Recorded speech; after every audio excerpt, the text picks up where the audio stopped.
Sundays have always been sacred to me. It gives me a chance to spend time with my family, with my friends, to focus on my faith. And honestly, We Rest on Sundays is a platform that I've created to help you navigate the complexities of the world. I want to spend time having open, honest dialogue with mentors, friends and family, and individuals that I truly believe are exceptional. We're going to focus on love, career, marriage, parenting, and everything in between. And the primary goal here is for us to become the better versions of ourselves every single day. I want to thank you for tuning in. I'll see you on Sunday. Kirk, what's up, man? How are you? I'm good. Glad to be here, man. Man, thank you. I appreciate your time, your mentorship, and really just, your commitment to, building on our relationship and allowing us to continue to grow. You and I randomly met on a golf course 4 or 5 years ago. Some time ago. Mm-hmm. And we randomly played with each other. I think I sat in the same cart with you as well. Yeah. And at that point, I was just picking your brain, asking questions, and then at the end, I think I pretty directly asked you to mentor. Yeah. And you said yes, man. I think you literally laughed, and you said yes, and you've been committed to just a relationship. So I really just want the world to experience more of Kirk, your experience, and really just what our relationship looks like. Because I want people to understand that you're never too old to continue to grow and gain from mentorship relationships and individuals that can help you navigate your career. But just to jump into a super high level overview of Kirk, FAMU graduate, Pledge Alpha there. You also have your MBA from UNC. You've been involved in real estate now for decades. 25 years. 25 years, which is amazing. Had your hands on your own firm. You worked for Cushman and Wakefield as well.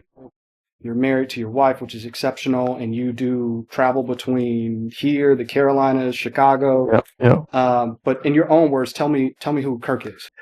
Man, I'm just a young guy, or almost trying to be young, guy from North Carolina, country boy, who is trying to make the best of the world that God has given me.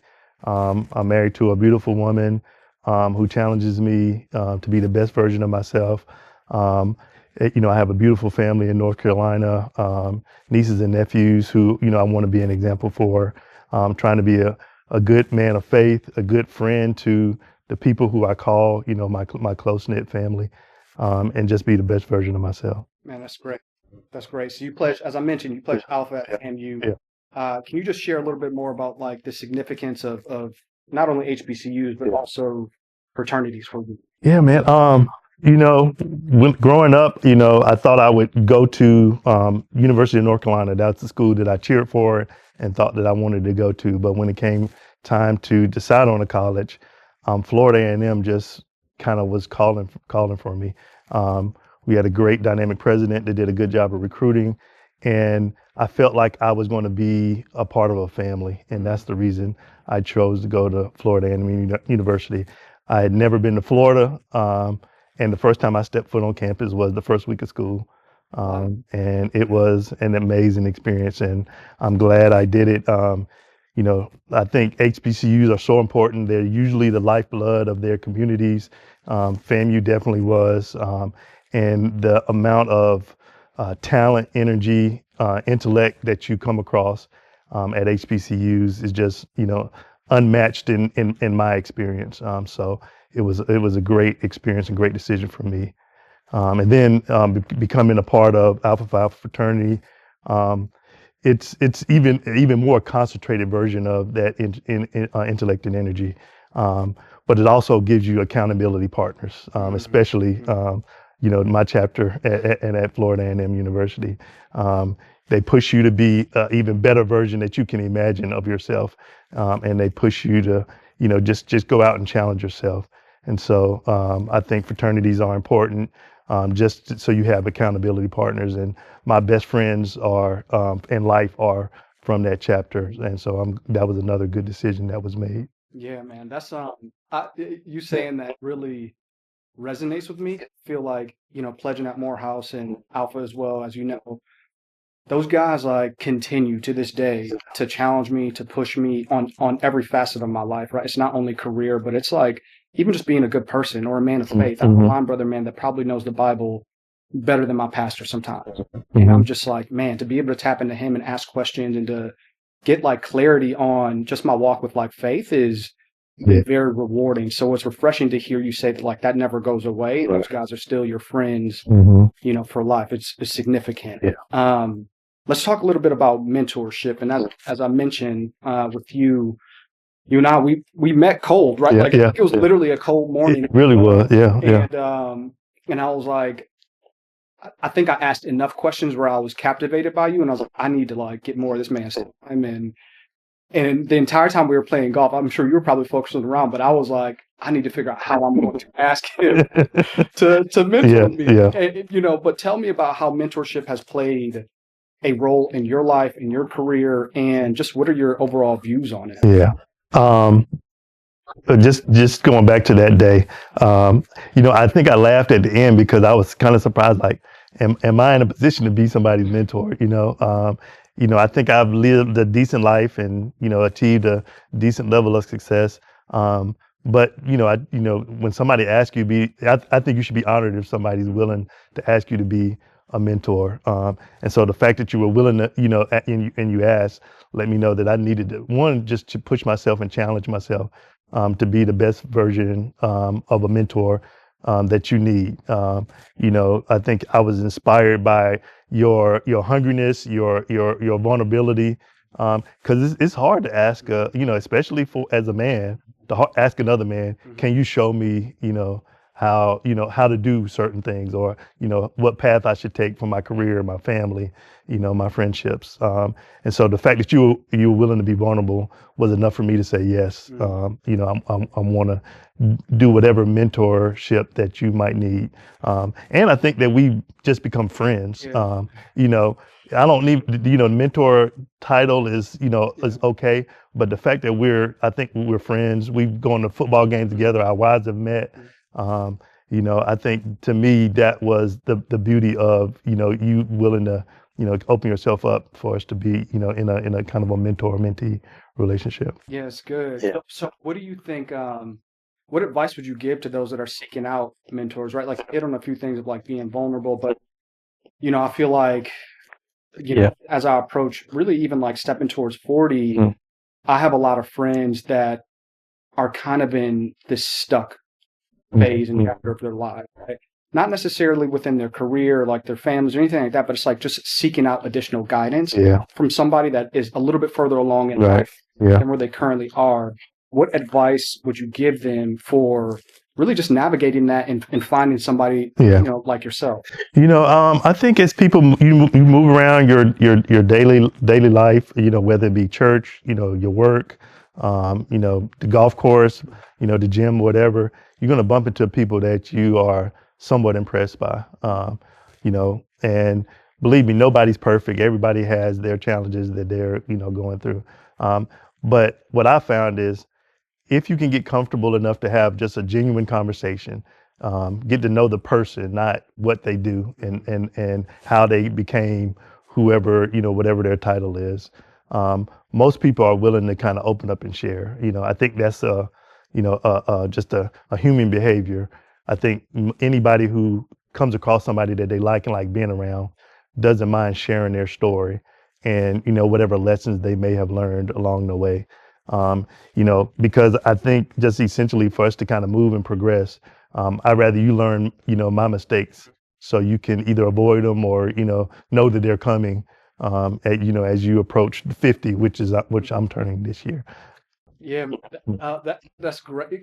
That's great, Kirk. And I think for me, what you know, at my current age, is like the busyness of just life right now can feel like a lot. And I think you have always felt like this to me. Even though you may not feel like that yourself, but for me, it's like you've always felt like this. Even time periods where I'm like dealing with something in corporate America, I'm like, I'm telling myself every single narrative and story, like what if and blah, and just getting in my way. And I remember one day just reaching out to you, and we had no meeting or anything, but it's like we talked for maybe like 45 minutes, and I instantly felt Yeah. significantly better. Where it's like, dude, like being chill, like you're safe, you're okay.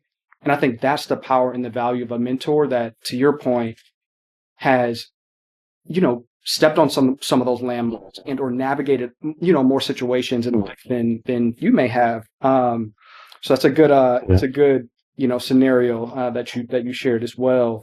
But on your end, right, serving as a mentor, not just to me, but to other people as well, what do you think, like what advice would you give to people that are mentees, right? So like about coming prepared, Yeah. or how to communicate effectively, like what makes you feel like your time is actually valued Yeah. in those relationships? Yeah, yeah. I think once the relationship established, it becomes a lot easier.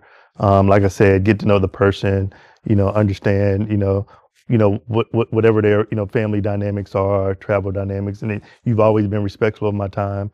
But I also want to make sure that, I can, implant whatever, knowledge that I may or may not have, whenever you come to me for any kind of guidance. And believe me, I've received guidance from you as well. So it goes both ways. I think we're kind of from two different generations technically. So there are things that I've learned from you, just to kind of understand how a millennial thinks, or how a millennial, approaches, raising their family and, going about their career. So it ends up being a not just a one-way street when it comes to mentorship, when you actually have a relationship with somebody.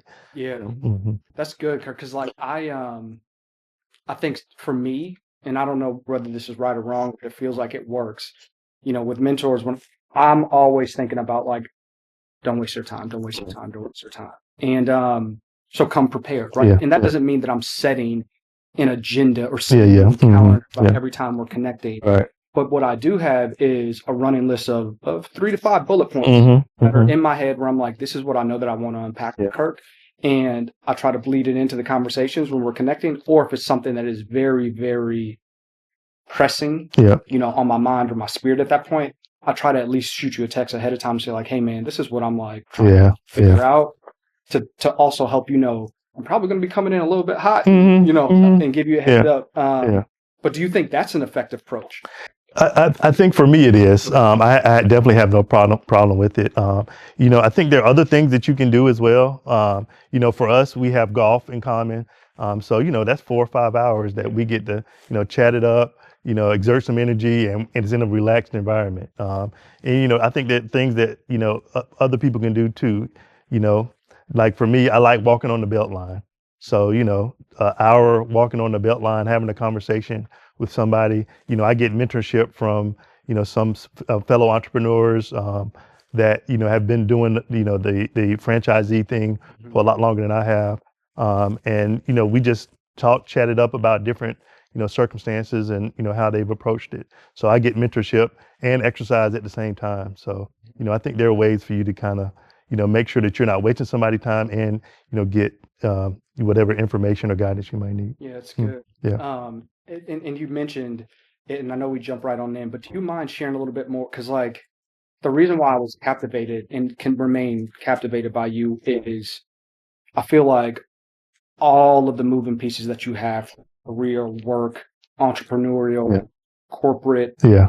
like wife in school, Yeah. traveling, dog, Yeah. like all of the things that you're balancing, properties. Can you just unpack more of like your career journey and like what's keeping you excited today? Right. I think, and this is, I think, a good question that everybody probably needs to ask themselves is the why you do whatever it is you're doing. It's not to, get necessarily, rich or wealthy. It's to be able to, take care of my family, take care of my nephews, my nieces and my nephews. I don't have children myself, but, I view them as, my responsibility. My career is, something that I've always enjoyed. I've always enjoyed real estate. And as I've, kind of grown in that space, I wanted to kind of, challenge myself to do something different. And that's why I got into the franchisee space as well. And I've had mentors that show me the way. The business that I started with two mentors of mine. They were both seasoned veterans in the real estate. Both of them had their own companies, and they saw something in me that they thought if we joined together that we can do something, even better. And I think we did. We had, a very successful run as a real estate company in Durham, North Carolina. And as they approached their retirement, they instilled some wisdom into me that allowed me to, kind of, continue to go forward and kind of expand my portfolio of businesses that I'm a part of. Yes, great. What's the next big hurdle for you, or that you're working through from a career standpoint? Yeah.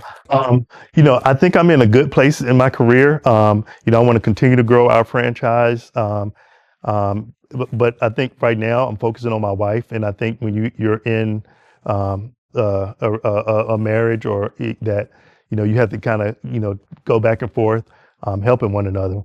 My wife is getting a PhD. She's a very talented woman, very smart, and it's her time to shine. And we want to, make sure that she, kind of manifests what the talents that God has given her. Another HBCU grad. She graduated from Howard. And I think that she has the potential to, make some, dynamic changes in the industries that she's going to be impacted. Man, you just made me, I'm happy that you just shared that nugget because now you get to mentor me real quick live as well. Because you mentioned something very powerful, right? And it's her time to shine. And I think the beauty in that is, you met my wife, India, all of, orthodontists here in Atlanta. We both have these careers where we're like, we're going, we're pursuing, we're chasing, and we have side purpose.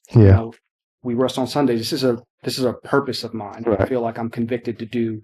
And she has, an art business. She's starting her own orthodontic practice as well before the end of this year. So there are many, many things that we are navigating, on top of raising two little ones at home and a dog and chickens and a lot of stuff going, just life. And I don't think she'll mind me sharing this, but even this morning, I record every other Sunday, and it takes time and all the things, right? Like it's an ordeal. And she knows that, and she's aware.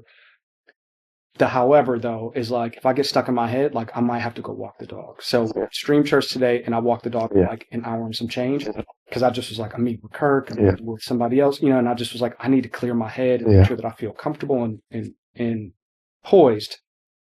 Long story short, it was like, I could tell that she was like, it's a long day,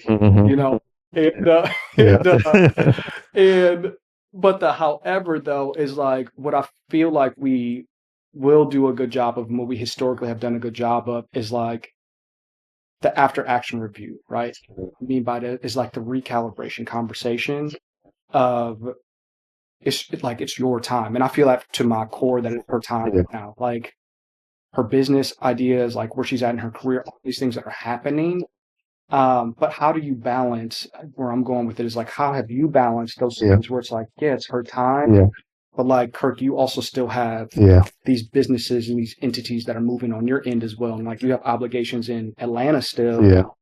The Carolinas. Like, so how are you navigating all of those things? Yeah, man. I mean, I think most people know this answer is communication. Is nothing magical about it. I need to be able to express to her where I am, with my energy level, with my emotional level. And, I think she knows me well enough to understand, when I'm busy and when I need space in order to, keep the, the train moving, per se. And I need to do the same for her. So, you're never going to get it 100% right. But I think if you communicate and, kind of let each other understand, what you need, on a given day or a given week, you tend to get what you need in order to get it done. Yeah, it's good. And you don't have to get too personal, but when you do get it wrong, or you step into it, or you're like, ooh, like, what do you do on the back end to, of course, correct? Oh yeah, you definitely got, you gotta make sure, I ain't gonna say keep score, but know when you losing. Know when you're in a deficit. And so, you gotta, date nights are important, just listening, at least for my wife, goes a long way. I make sure that I, budget, an hour or two a day to where I can just let her, just kind of, unload and express whatever's going on in her world. We spend more time apart than we do together because she lives in Evanston, Illinois, and I live here most of the time. But then when we are together, we make sure that we, put in the quality time, to talk about us and to talk about our individual endeavors and our families and, anything else that goes on. Yeah, that's good, man. It's really good, and it's refreshing as well, Kirk. And I think that's the value in having a mentor, because sometimes when you walk into those challenging conversations, in the moment you feel isolated, and you're like, "Am I going crazy? Like, am I tripping?" Yeah. So to hear that, like, it doesn't go away, like, there's no love lost, but Yeah. it's just like, hey, like, I think for me, it's like, in those moments, it reminds me of like the fact that we are going, Yeah. like, we're very disciplined Yeah. people. We are going, and we're, Yeah. I think that we're pursuing something that's bigger than both of us. Yeah, right. And she knows that, I know that, but that doesn't mean that like those moments of like a brief tension Yeah. are gonna Oh yeah, not be there. they're gonna always be there, man. Like I said, I told you I have two partners there, in their mid to late 70s, and and they'll share, that they've been married for both of them for 30, 40 years, and it's still a day-to-day challenge, and there's always work that you got to put in. So if you know that it's going to happen and know that it is going to exist, then you try to figure out ways to kind of just kind of battle through it. Yeah. It's good. Really, really good sounding advice, because it's, these 30s and being married and navigating these things can be tough, but it's a blessing, because we pray for this at the end of the day, and all of the things that we have, and I try to remind myself now, is like, a lot of the things that we have and the experiences that we're able to do at this stage in our life, we prayed for 15 years ago. Right, exactly. 18 Yeah. years ago. It's funny how you get what you want, you get what you ask for. Man, right? Like, it's crazy. I'm to the point, like, in college, I had a flat tire, didn't have any money. She was working at Chick-fil-A in a restaurant, and she's like, I can help. And I didn't want to take like $130 from her to get my tire fixed. It's like, let me help you. But I still remember that. And like, oh, I'm gonna hold her down forever. Oh yeah. Yeah, exactly. Like, there's no, even when you have those snafu moments, they're irrelevant, because it's like we're not going anywhere. We are here, and we're going to communicate effectively, to your point, to to navigate the space that we're in, the busyness of life that we're currently in. It's great. What advice would you give to somebody that's seeking to find a mentor within their industry, and how to approach that person? Yeah. I think you make yourself available. Again, on their schedule, and understand that just as busy as you may be at your home, they are with their family. But just try to make it convenient. Again, try to strike up genuine conversations. Most people aren't their career, aren't their job. They aren't whatever their title may say. Their husbands, their fathers, brothers, sons, mothers, wives, whatever.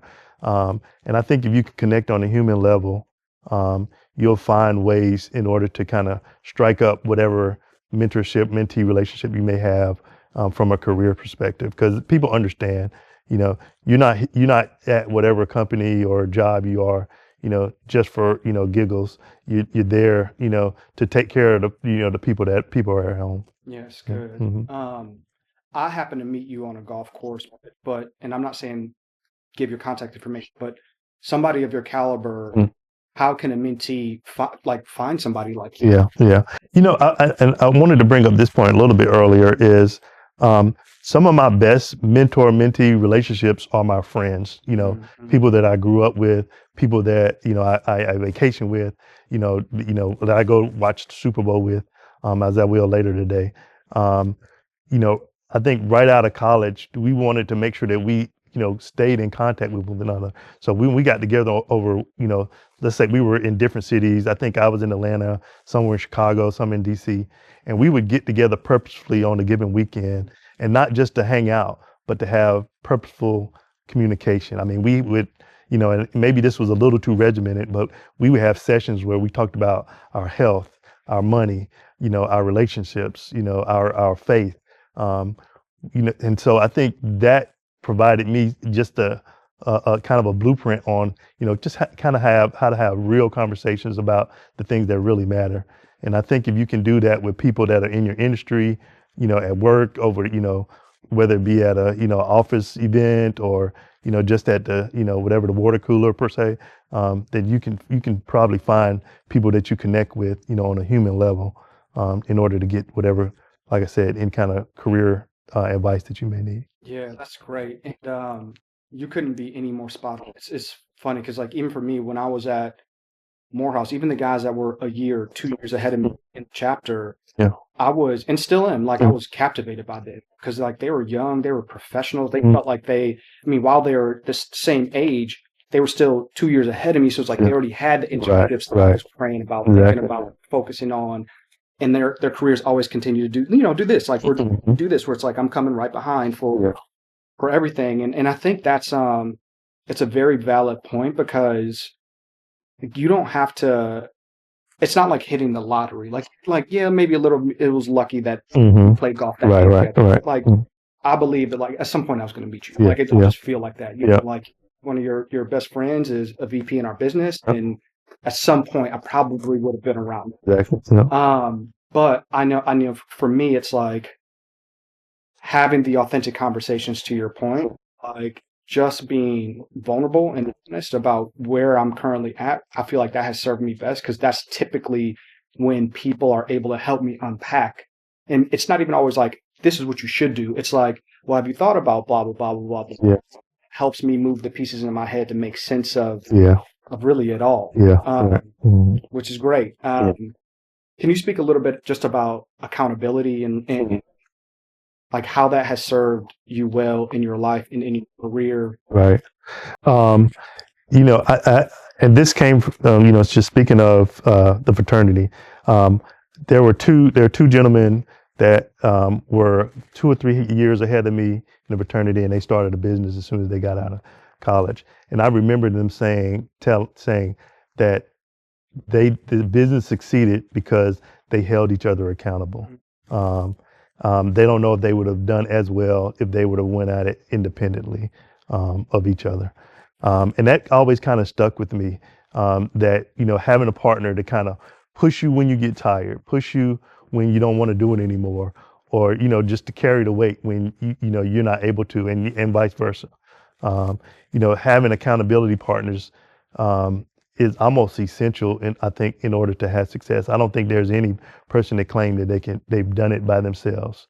And so, for me to be able to have a group of friends that I consider, my mentors as well as my friends, and hopefully, I give them something as well. I would think that I, have the chance to do that every now and then. Yeah, it's good, man. And to your point, like I think I'm in this season right now where I hold myself super accountable. Everything that even with the little instance that I just mentioned to you with my wife, like that's still on my mind, my spirit. Yeah. Like, you know what, I'm gonna go home, I'm gonna figure out how to make this thing super right, Yeah. and we'll be right back to where we were yesterday. And it'll be all good. But I think that an area that I would briefly love your advice on is like with some of my peers, not all, some of my peer, male friends, they may seek out advice or like we're having conversations, and I can be pretty direct. I don't think in a way where it's like I'm a jerk or it's like brash, but I think it's in a way where it's, hey man, like let's not put our foot in that water.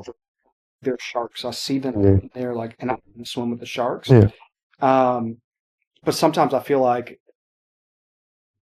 I battle internally because like I also don't want to come off as the person that's like a know-it-all. The person that's like, oh, here he goes again, blah blah blah, on his high horse. Is like, it's not a high horse. It's me just saying like, hey, I'm not gonna go over there. You can. I would advise you not to, but like if you want to, any advice on like those instances where you are here coaching or you have those relationships, meaningful, significant relationships, and you know where that path leads. You're trying to get them over here, but you're also stuck in your head of like of not wanting to be seen as like the no. I got you.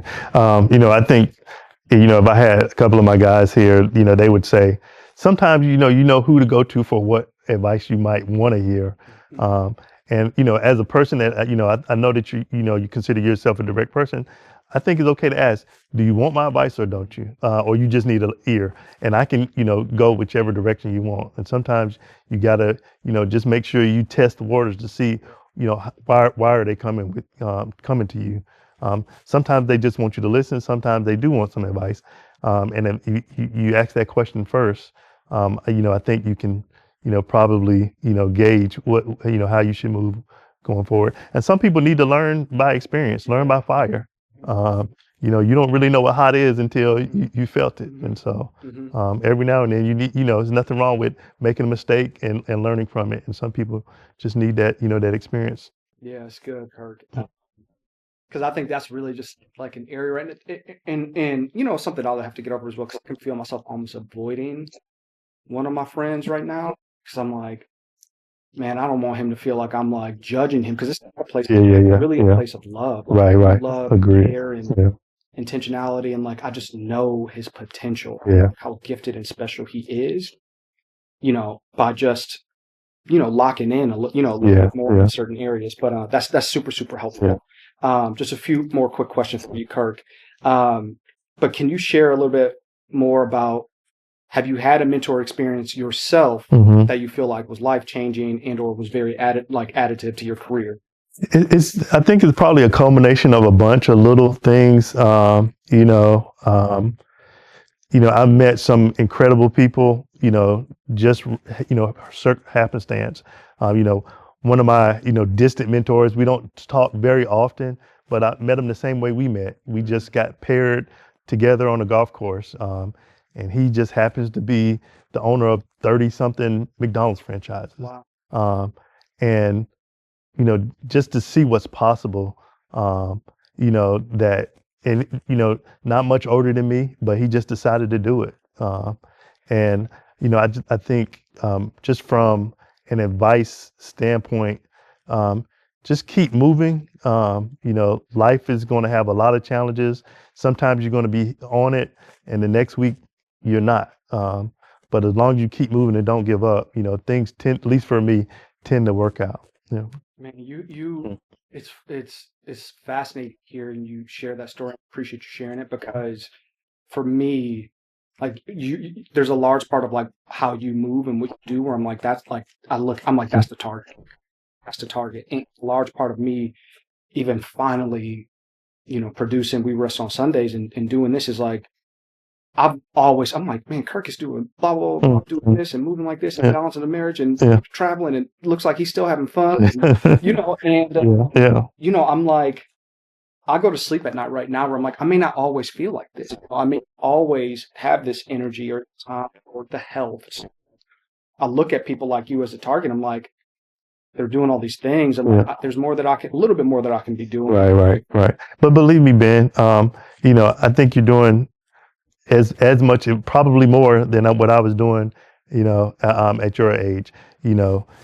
Raising two kids, is probably one of it is the biggest challenge of your lifetime. And they see dad and mom, and believe me, they are learning lessons on what it is to be a family unit. How to have balanced career, balance their fatherhood, motherhood responsibilities, as well as being a spouse. And so I think you're on the right path, and you probably always convince yourself that you can do more, but do you need to do more? If you, like I say, go back to why you're doing whatever it is you're doing. And if you can feel like progress is being made, I think you can be content in that. Yeah, it's good, man. Really good. It's something I need to instill in my brain. Because I feel progress every single day.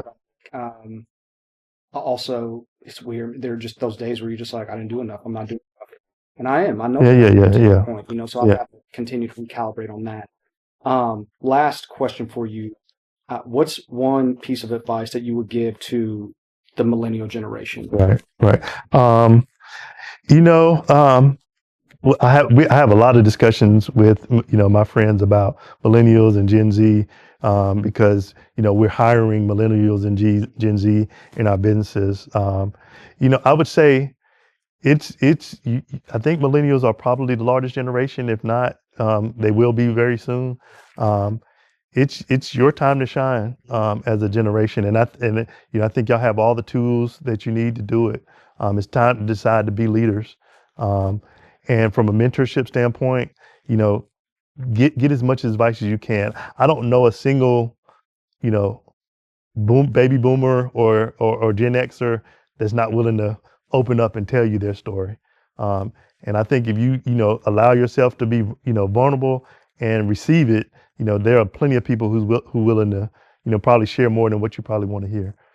Yeah.